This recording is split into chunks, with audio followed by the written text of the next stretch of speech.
오늘은요, 우리 지난주에 원래 하려고 했다가, 우리 교회에 정말 큐티 탁월한 강사가 있는 거 아십니까? 예, 우리 큐티를 가지고 참 많이 은혜를 또 누리셨고, 또 지금도 큐티를 열심히 하시고, 또 그 열심히 하시는 게 딴 게 아니라 그 은혜가 너무 크셔서, 예, 큐티를 사랑하시는 귀한 집사님이신데, 우리 박기 집사님, 또 우리 순정이모 또 사역하고 계시는데, 오늘 이 시간 우리 집사님의 큐티의 어떤 간증, 또 큐티를 통한 삶의 변화, 예, 이런 시간들 예, 같이 나눌 텐데, 우리 집사님 나오셔서 예, 이 시간 갖춰주시고, 또 우리 가정에서 예배하신 성도님들도 예, 들으시면서 여러분들에게 실질적인 도움들, 은혜가 되었습니다. 저는 박기 집사고요.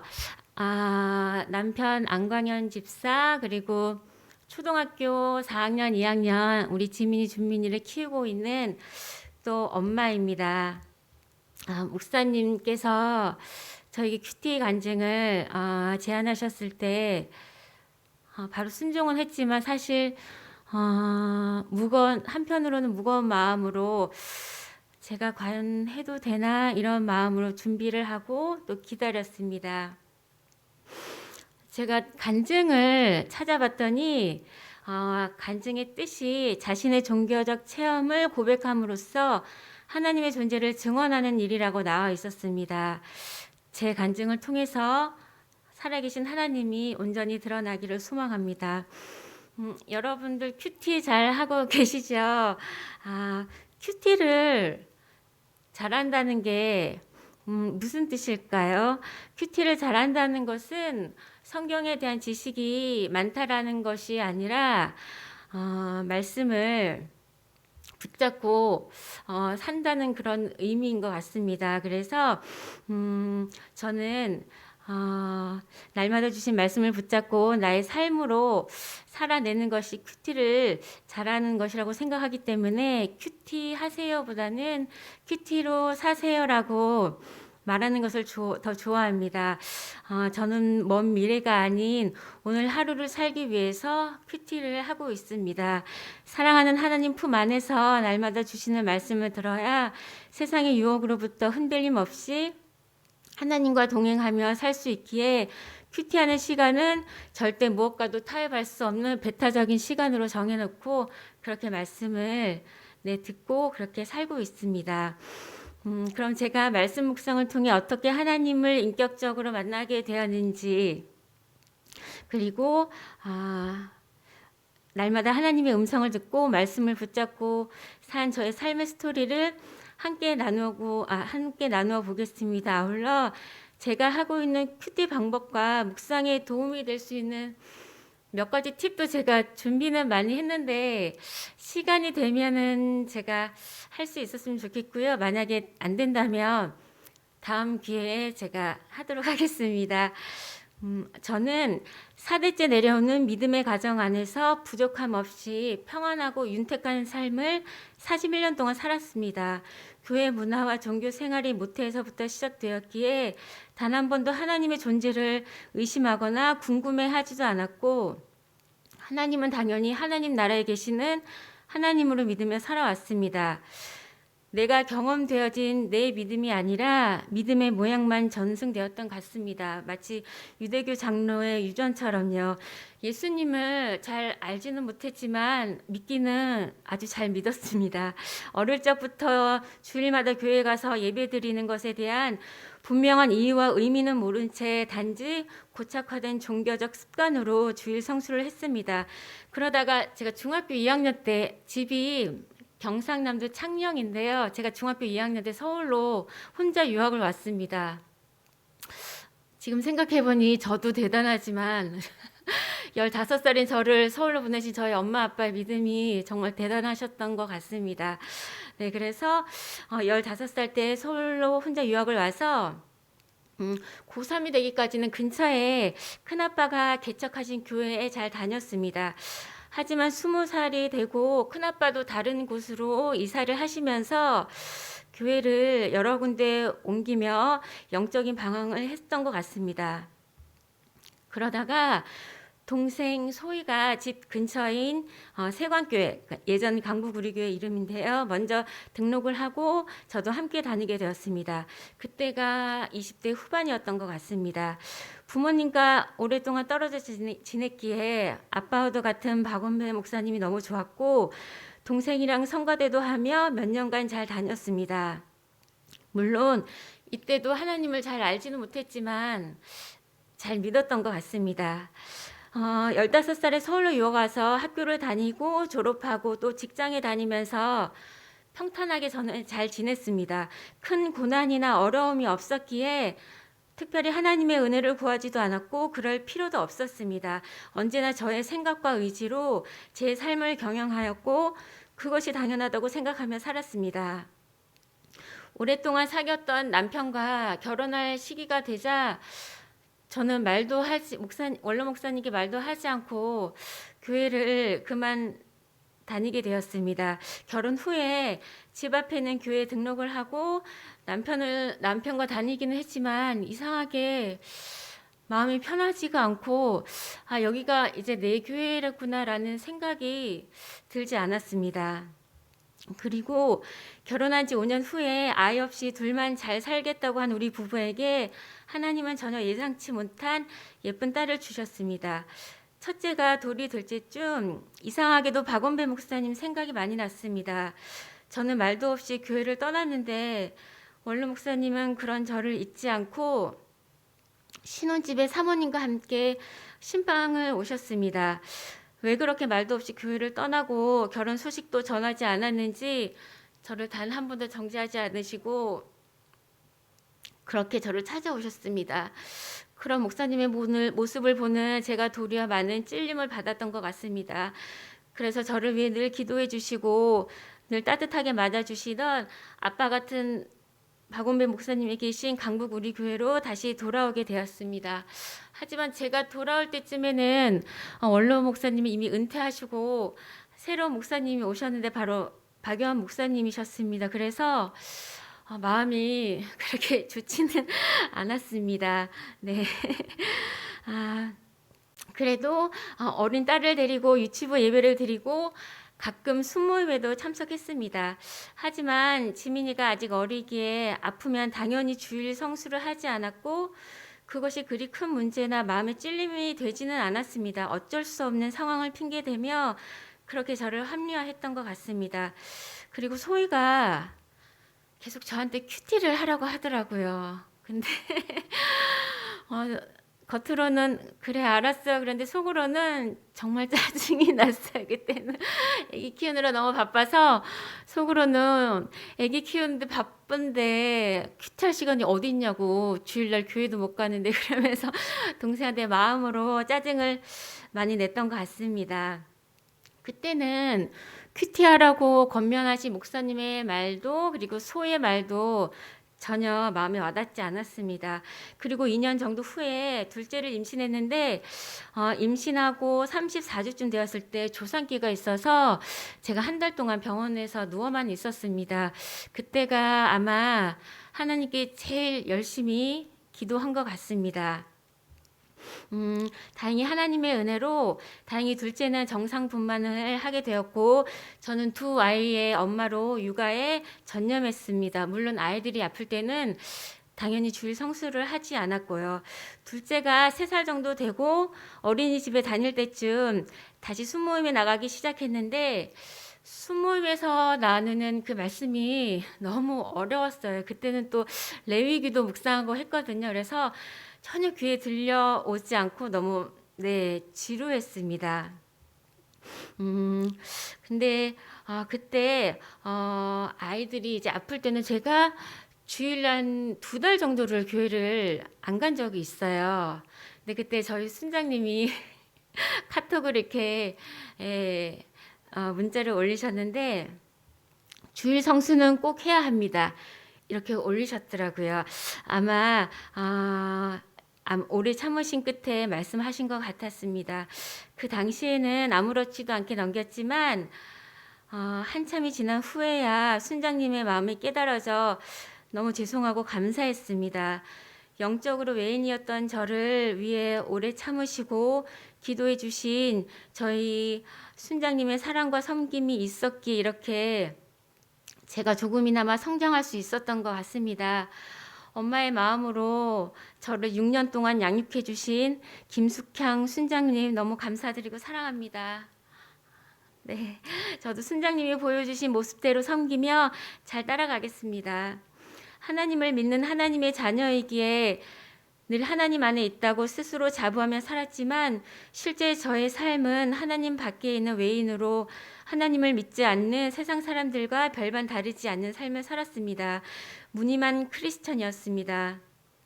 그도 그럴 것이 저의 삶은 굳이 하나님이 없어도 아무런 문제가 없는 삶이었기 때문입니다. 좋은 가정 환경과 훌륭한 부모님, 그리고 덤으로 물려받은 기독교 신앙까지 그것으로 제 삶은 이미 충분했기 때문입니다. 그렇기에 굳이 하나님을 찾지도 은혜를 구하지도 않고 살았습니다. 그러던 중 2016년 6월 젊은 엄마들을 위한 큐티 학교를 개강한다는 교회 주보 공지를 보게 되었습니다. 그 당시 아이들이 5살과 3살이었던 터라 하나님을 만난다는 기대보다는 그때 목사님이 주보 공지하실 때요. 그 육아에 지친 엄마들을 위해서 그 힘듦을 달래주겠다고 하셔서 귀가 솔깃해서 들어야겠다고 제가 생각을 했습니다. 네. 그래서 그런 저희 육아의 그런 힘듦을 덜어줄 강의로 생각을 하고 기쁜 마음으로 첫 강의에 갔는데 저의 기대와 바람과는 달리 첫 강의부터 하나님의 법궤의 이야기가 나오는 등 그야말로 지루한 성경 공부가 시작되었습니다. 속았다는 배신감에 기분이 좋지 않았습니다. 목사님이 그때 큐티 과제를 내주셨는데요. 일주일치를 내주셨어요. 매일 묵상하고 도전받은 말씀만 적어오라고 하셨는데 저는 그때 그 다음 강의가 있기 하루 전날 한꺼번에 중요한 부분만 찝어서 선택해서 적어서 이렇게 냈었습니다. 네. 다음 주부터는 큐티 학교를 빠져야겠다라고 결단하려던 차에 담임 목사님께서 정해진 시간에 큐티를 해보세요 라고 말씀하신 것이 갑자기 생각났습니다. 그래서 마지막이라는 생각으로 평소 일어나는 새벽에 정말 아무런 기대감 없이 앉아서 말씀을 펴게 되었습니다.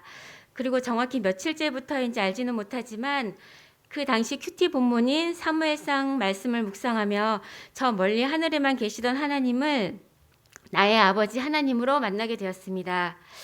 그때 제가 하나님을 만났던 사무엘상 17장 45절을 읽어드리겠습니다.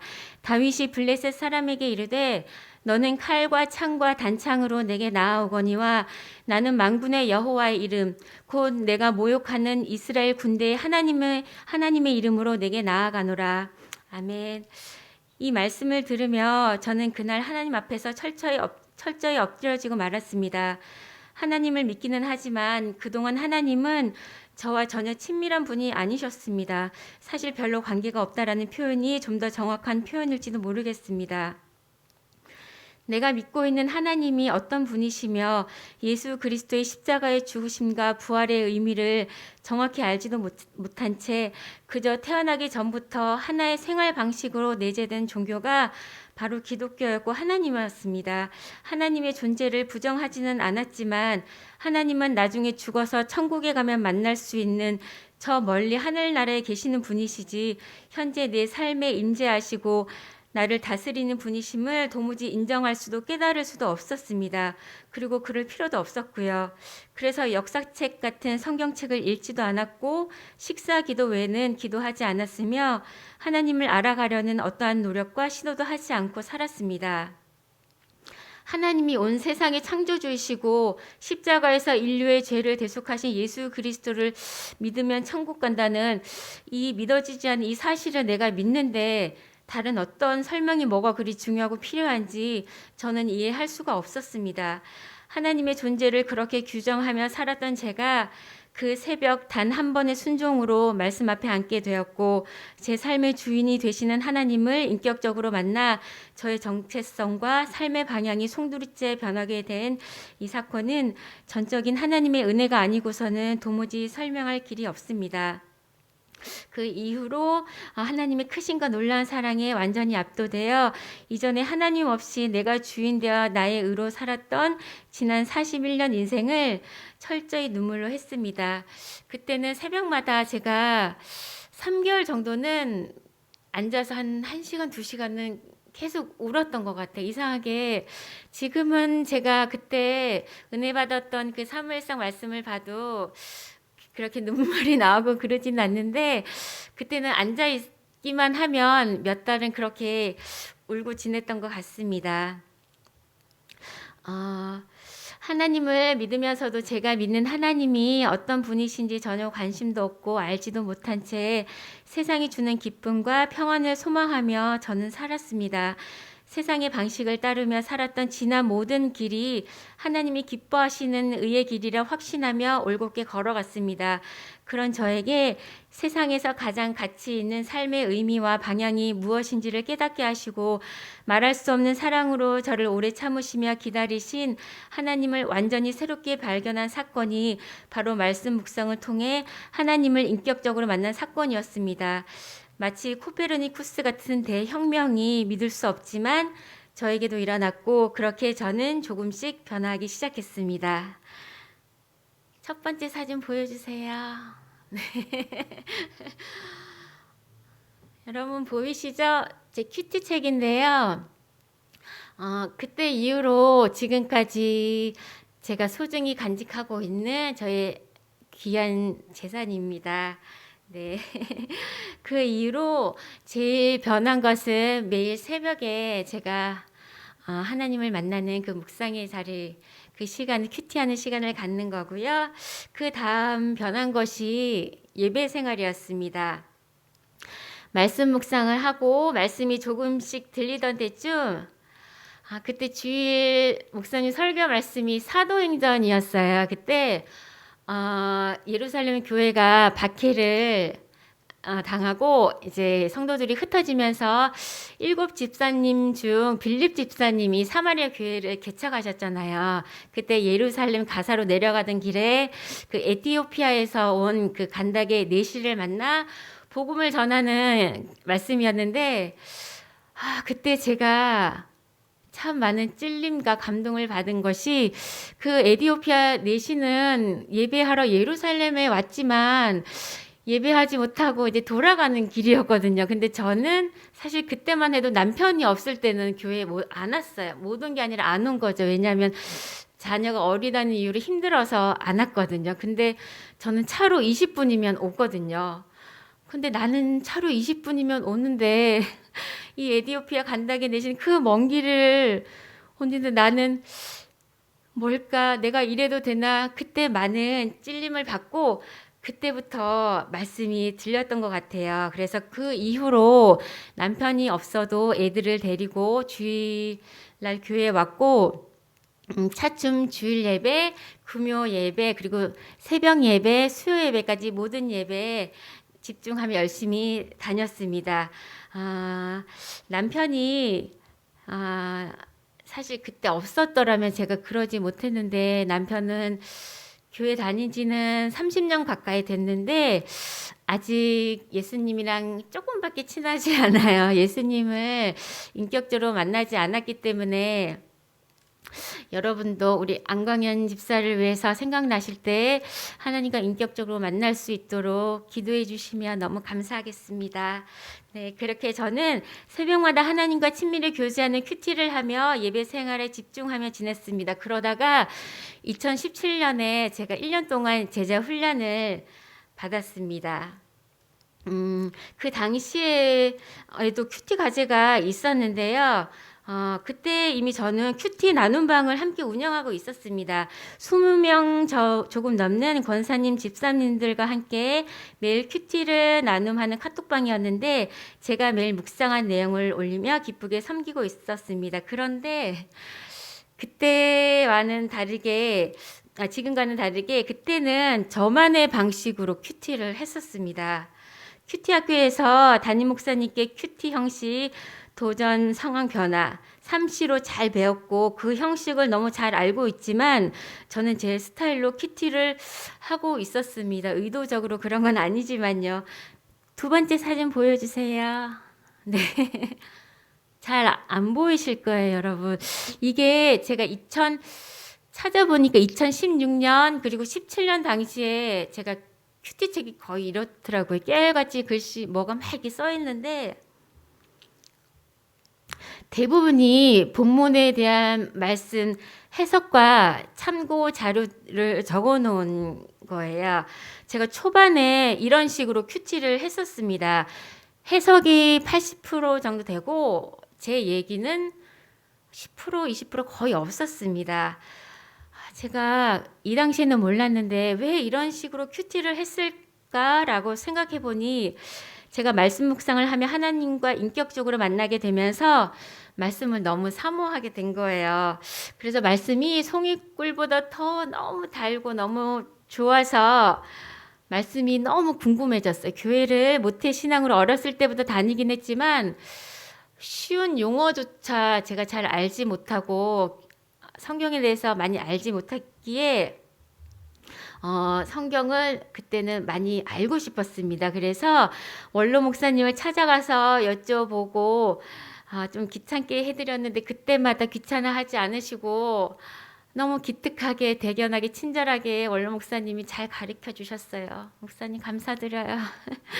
네, 그래서 더 이상은 이제 우리 원로 목사님을 귀찮게 해드리면 안 되겠다 싶어서 제가 그때 마음을 먹고 성경 사전, 성경 주석, 그 다음에 역사와 배경 주석 책들을 많이 사서 열심히 공부를 했습니다. 두 아이를 어린이집에 보내고 하루 종일 꼼짝없이 아이들 올 때까지 몇 시간을 꼬박 앉아서 열심히 성경 공부를 했습니다. 정말 시간 가는 줄도 모르고 너무 재밌었어요. 말씀이 조금씩 이해가 되고 엉켰던 실타래들이 하나씩 풀려갔기에 즐거움 또한 컸습니다. 그래서 그 당시 제 큐티는 말씀을 붙잡고 사는 큐티가 아니라 공부하고 해석하는 큐티였습니다. 여러분 혹시 말씀을 사모하는 것과 말씀을 붙잡고 사는 게 다르다는 것을 알고 계시죠? 저는 그 당시는 잘 몰랐었거든요. 저는 말씀을 붙잡고 적용하는 것보다 말씀 안에 푹 빠져 말씀 안에만 머물러 있기를 좋아했었습니다. 그렇게 저만의 방식으로 큐티를 해오다 큐티의 방향이 완전히 새롭게 전환된 계기가 있었습니다. 바로 담임 목사님의 권면이었습니다. 제가 제자 훈련 과제인 큐티 노트를 그런 식으로 하다 보니 그동안 오래 참으신 박연 목사님께서 그날은 작정하시고 제 큐티의 방향을 다시 재정립해 주셨습니다. 그 당시 목사님의 말씀을 들을 때만 해도 내가 뭘 잘못했지? 나는 열심히 했고 잘하고 있는데 내가 뭘 잘못했을까라는 생각으로 머릿속이 정말 복잡했습니다. 그리고 제자 훈련생이 모두 있는 그것도 식사 자리에서 그런 말씀을 하시는 목사님이 너무 야속하고 원망스러웠습니다.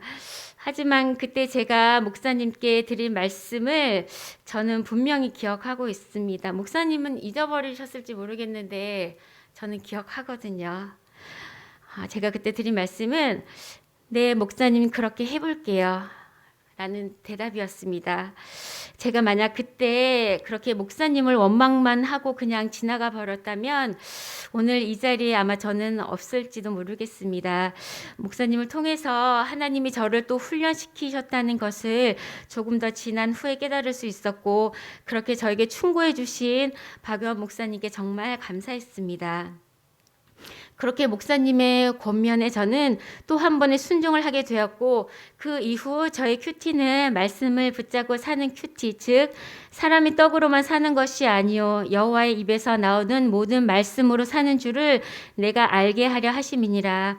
아멘. 이 신명기의 말씀처럼 말씀이 실제로 저의 삶에 임재하고 그 말씀으로 살아내는 제 삶에 집중하는 큐티로 변하게 되었습니다. 그렇게 매일 새벽에 묵상할 말씀을 계속 곱씹고 되뇌이며 제 뜻이 아닌 사랑하는 하나님의 뜻대로 살려고 부단히 몸부림쳤습니다. 그 모든 과정 가운데서 저는 성경에서만 들었던 아브라함의 하나님, 이삭의 하나님, 야곱의 하나님이 바로 나의 하나님으로 살아계시고 제 삶에 임재하고 계신다는 것을 경험하게 되었습니다. 그리고 제가 가장 어려운 시기에도 하나님은 저를 붙들고 계셨기에 제가 실족하지 않을 수 있었습니다. 세 번째 사진 보여주세요. 혹시 여러분 큐틴 기억하시나요? 저희가 매일 큐티를 하다가 우리들 교회에서 하는 큐틴으로 1년 정도 였을 거야. 바꾼 적이 있어요. 그때 하던 큐티인데요. 그때 제가 붙든 말씀인데 2018년 7월은 저에게 아주 특별한 해였습니다. 전혀 계획하지 않은 셋째 아이를 하나님의 특별한 은혜로 임신하게 되었고 가장 성령 충만할 때 하나님이 셋째 아이를 주셨기 때문에 그것도 딸이라기에 너무 기쁘고 감사하게 정말 받고 준비하고 있었습니다. 근데 많은 분들이 기도해 주시고 함께 해 주셨지만 그때 뜻하지 않게 아이는 임신 7개월쯤에 이미 심정지로 사망을 하게 되었고 저는 아이를 낳으러 병원에 분만실로 홀로 들어갔습니다. 그때 제가 들고 간 것이 큐티책과 성경책이었습니다. 그거 외에는 들고 가지 않았거든요. 아이가 이미 많이 자랐기 때문에 저는 분만 유도약을 먹으며 아이를 출산해야만 했습니다. 시간마다 약을 먹고 진통을 느끼는 와중에도 저는 계속 말씀을 읽고 또 읽었습니다. 말씀을 읽은 이유는 말씀을 그때는 듣고 싶어서 하나님의 음성을 듣고 싶어서 읽은 건 전혀 아니고요.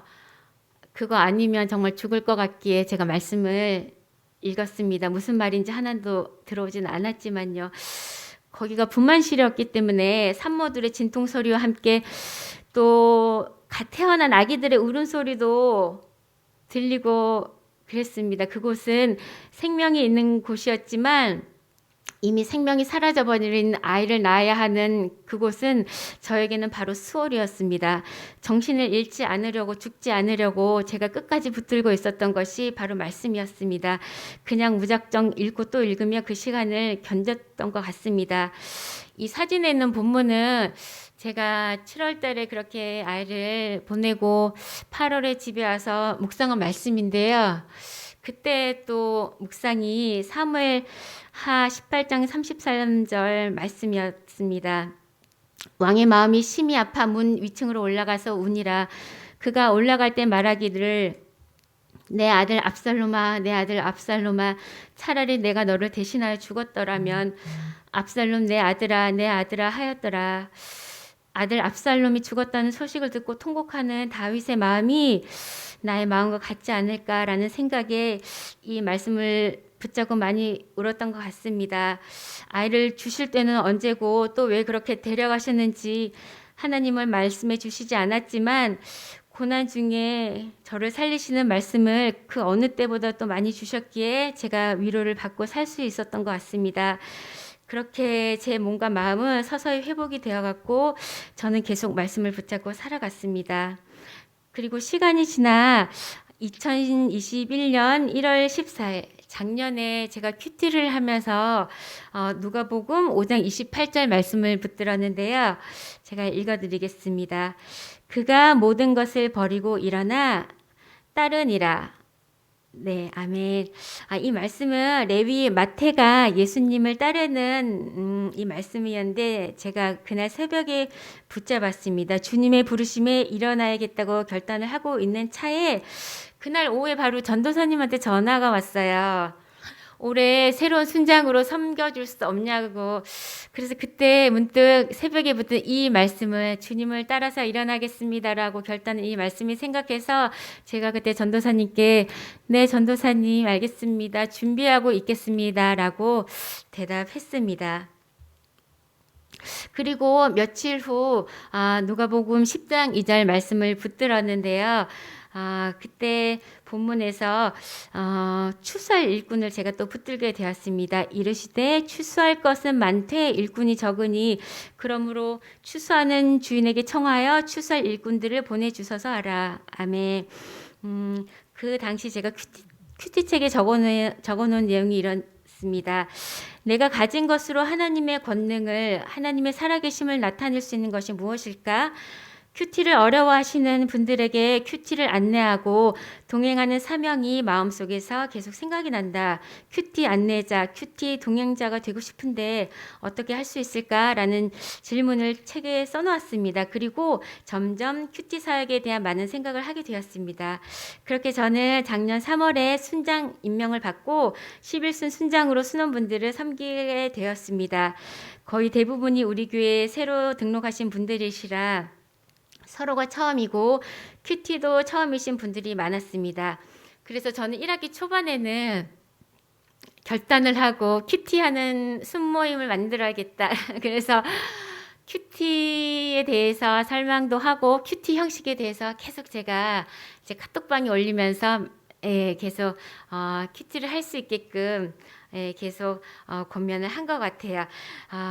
순원분들이 각자의 경건의 시간을 통해 하나님과 친밀을 교제하기를 너무나 바랬습니다. 저의 예상보다 훨씬 빨리 큐티를 습관화하고 열매 맺는 모습이 너무나 귀하고 감사했습니다. 저희 순원들끼리 일주일에 한 번씩 순서대로 큐티 나눔을 하고 있는데 나눔을 통해 받는 은혜와 도전이 커서 그때마다 하나님의 일하심을 경험하게 되는 것 같습니다. 네, 그러면 이제 사실 제가 어떻게 큐티하는지 소개해 드리려고 준비는 했는데 4번 사진 보여주세요. 저는 큐티 제가 여러 가지 방법을 해봤어요.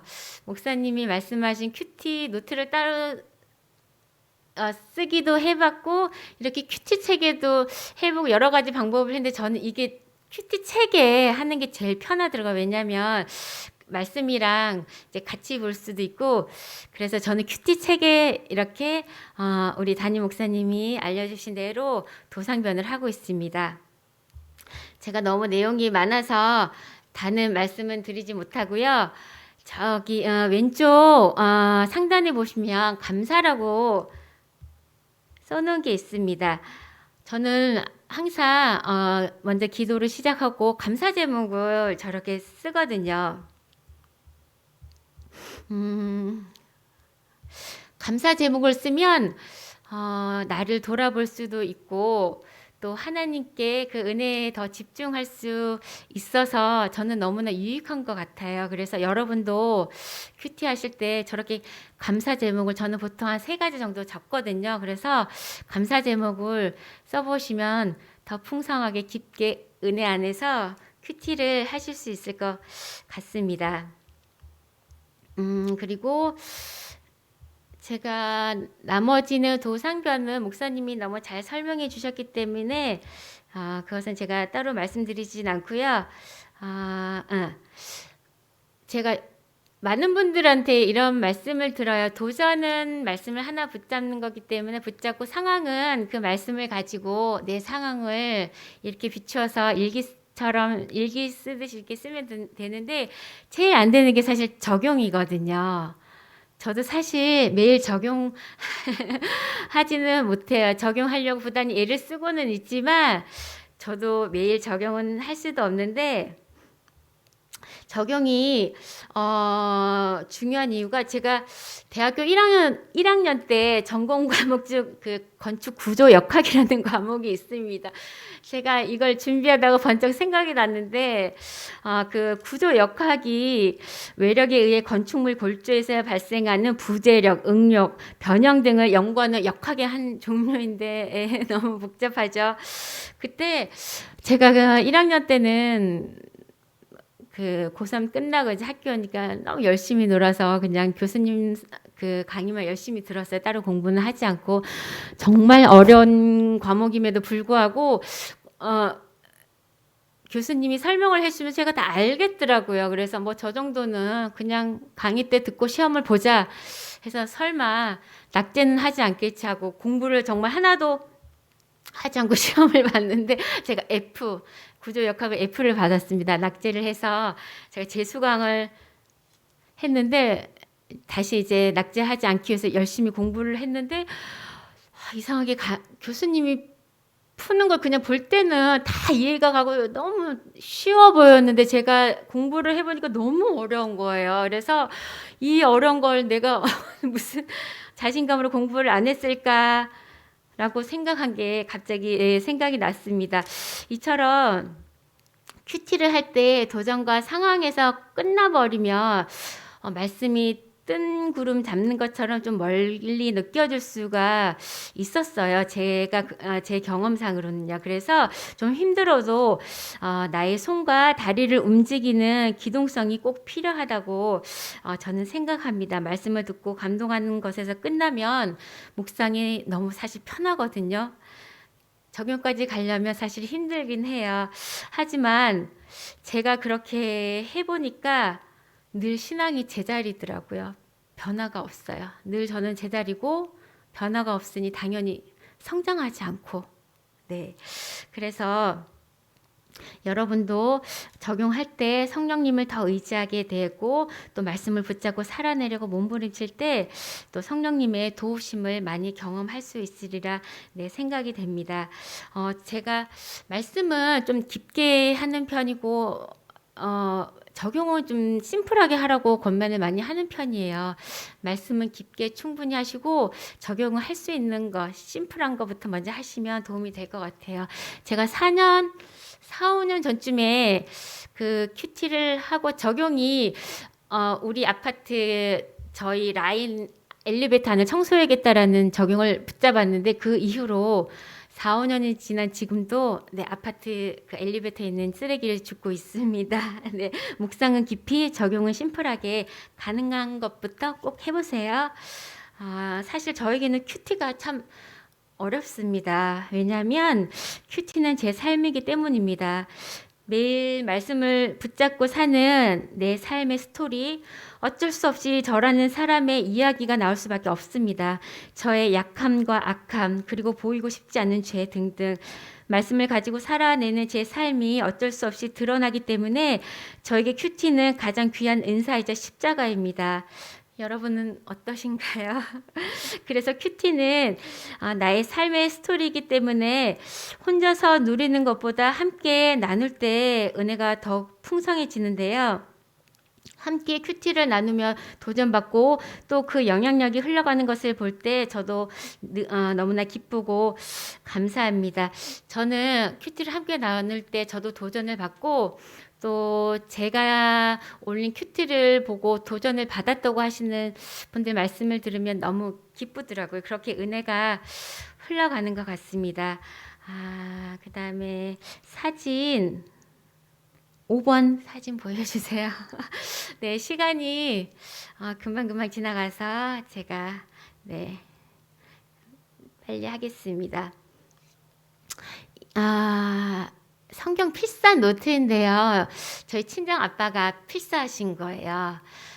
제 고향이 경상남도 창녕이라서 제가 휴가 때랑 명절 때 3번 이렇게 고향에 가고 있습니다. 차로 한 4시간 걸리기에 너무 멀어서 자주 가지는 못했는데 이번에 서울에 갔을 때 제가 그때는 뭐 간증하라는 말도 그때는 듣지 않았고 제가 그때는 이것을 찍은 이유가 너무 제가 은혜가 돼가지고 우리 아빠 걸 내가 간직하고 있어야겠다 그런 마음에 제가 찍어왔거든요. 근데 간증에 이렇게 사용하게 될지는 몰랐습니다. 제가 2월 3일 큐티 나눔을 제가 큐티 형식으로 써봤는데요. 이건 제가 읽어드리겠습니다. 2월 3일 큐티 나눔 본문 요한복음 10장 1절에서 21절 도전 요한복음 10장 10절 도둑이 오는 것은 도둑질하고 죽이고 멸망시키려는 것뿐이요 내가 온 것은 양으로 생명을 얻게 하고 더 풍성히 얻게 하려는 것이라. 아멘. 질문. 예수 그리스도가 주시려는 풍성한 삶을 온전히 누리는 방법은 무엇인가? 거기에 대한 답을 제가 이렇게 써봤습니다.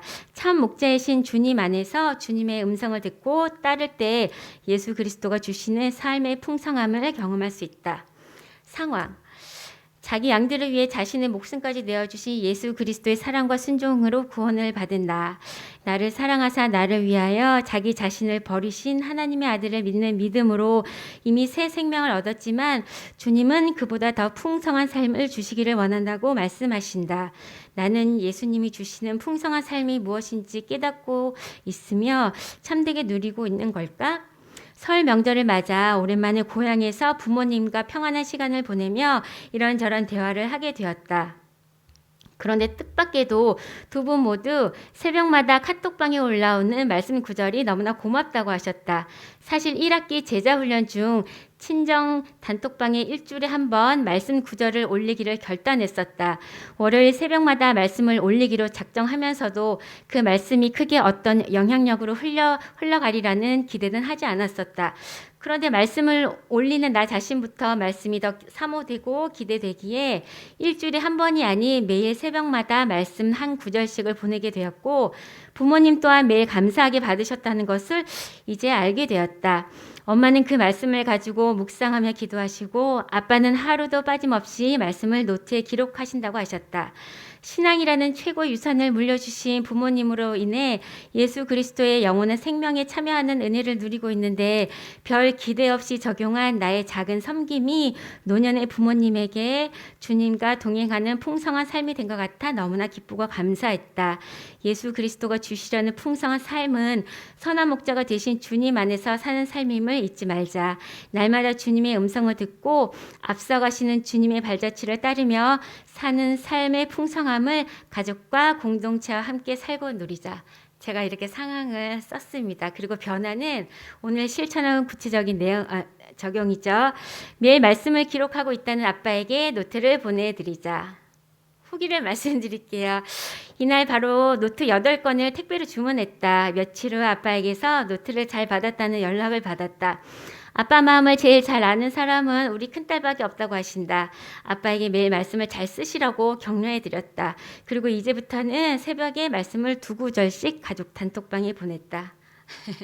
네, 그날 이후로 제가 새벽에 1구절이 아니 2구절을 보내드리고 가끔 아빠한테 전화로 여쭤보거든요. 아빠 잘 필사하고 계시는지, 아빠는 잘 쓰고 계신다고 하더라고요. 네.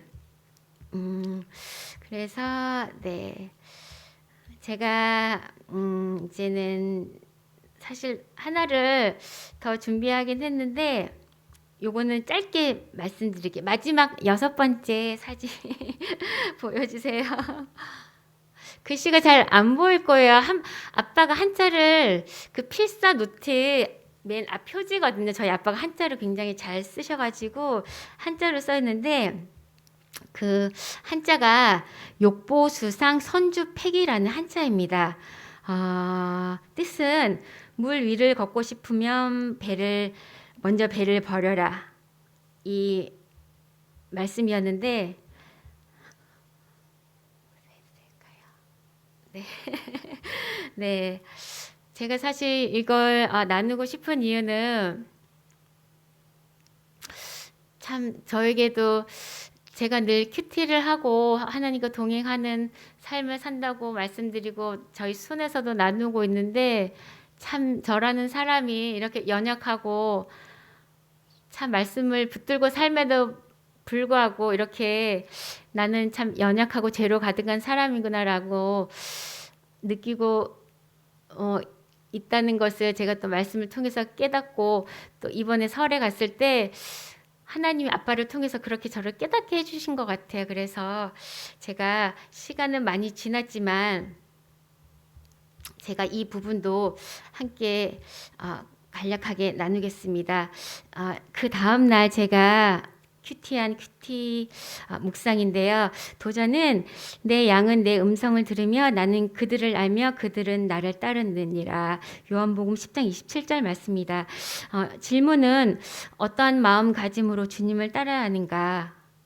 그래서 답을 이렇게 써봤습니다. 자기를 부인하고 자기 십자가를 지고 주님을 따를 때 예수 그리스도의 사랑과 용서가 삶 가운데 임하게 된다.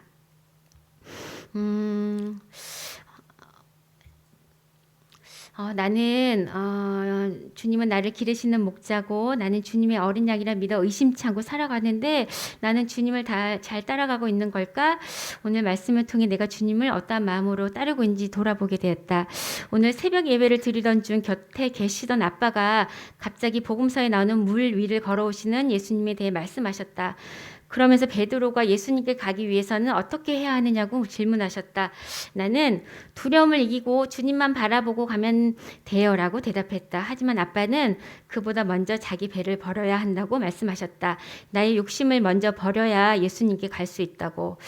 그동안 이 말씀을 수없이 많이 들었어도 나는 앞에 계시는 예수님께만 시선을 고정시키고 있었지 타고 있는 배는 전혀 신경 쓰지 않고 있었다. 예수님이 내 앞에 계시지만 타고 있는 배, 내가 가진 욕심에 사로잡혀 있을 때조차도 나는 주님을 온전히 따를 수가 있을까? 아빠와 새벽에 나누었던 말씀이 오늘 내가 붙잡은 말씀과 질문에 대한 하나님의 응답임이 깨달아졌다. 그리고 예수님께만 시선을 고정시킨 채 나의 배, 남편을 향한 미움과 정죄를 돌아보지 못한 영적 둔감함을 깨우쳐 주신 아빠에게 너무나 감사했다. 사실 그때 남편과 그 생활비 문제로 다투고 너무 창피하지만 한 달 정도 냉전 상태에 있었습니다. 제가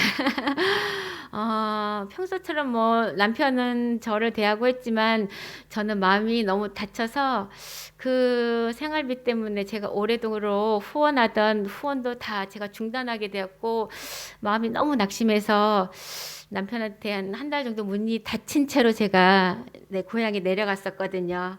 네. 날마다 네.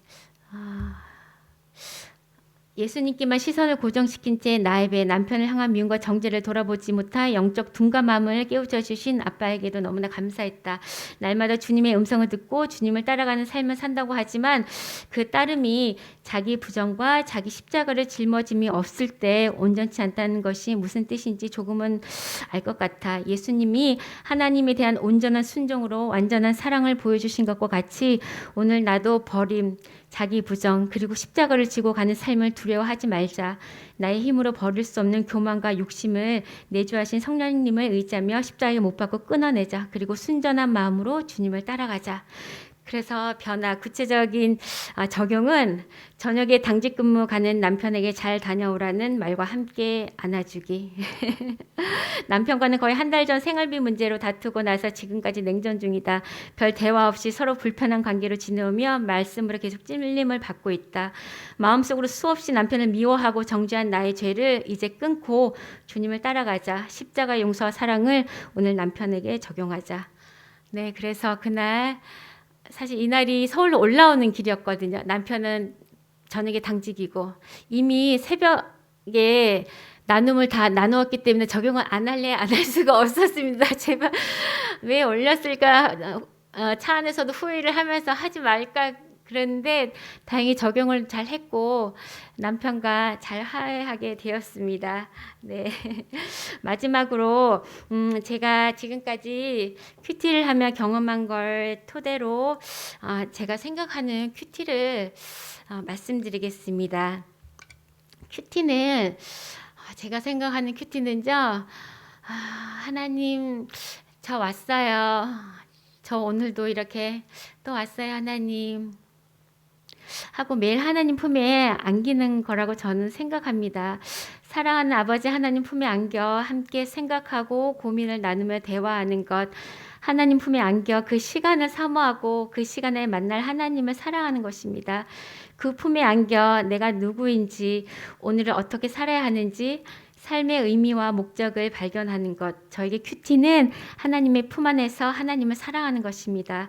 그래서 그 사랑으로 오늘을 사는 것입니다. 일주일, 1년, 10년이 아닌 오늘 하루를 사는 것입니다. 오늘을 살아야 또 내일이 있으니까요. 하나님을 향한 사랑이 제가 큐티를 하는 이유이고 하나님의 사랑으로 오늘 하루를 사는 것이 큐티라고 저는 말하고 싶습니다. 사랑하는 강북 우리 교회 성도 여러분, 여러분도 하나님과 친밀히 교제하는 그 시간을 사모하시고 무엇보다 하나님을 사랑하시기를 간절히 바랍니다. 그러면 날마다 그 시간이 너무 기다려지실 거예요. 하나님은 이런 우리의 마음을 너무나 기쁘게 받으시고 우리와 함께 삶의 현장으로 오늘 출발하시리라 믿습니다. 큐티로 꼭 살아보세요. 감사합니다.